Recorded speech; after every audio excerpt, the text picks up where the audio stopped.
Pas op vir die mamba. Die kom uit die Lees sonder Grense, die Tarantaalboek op bladsy 22, wat geskryf is deur Marie Latti en Sonja Gous.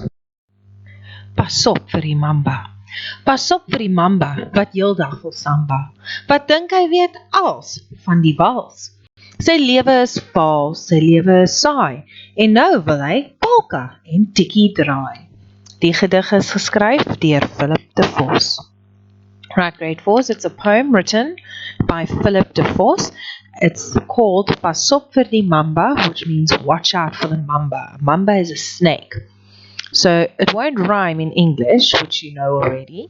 So just roughly translated, it says, watch out for the mamba that wants to samba the whole day. He thinks he knows everything about the waltz. His life is very dull. His life is very, sigh would be like, it's not very exciting. And now he wants to polka and he wants to do a tikkie draai. Tikkie draai is a type of dance that they do. So this poor mamba is very lonely and very sad, and all he wants to do is dance all the different dances.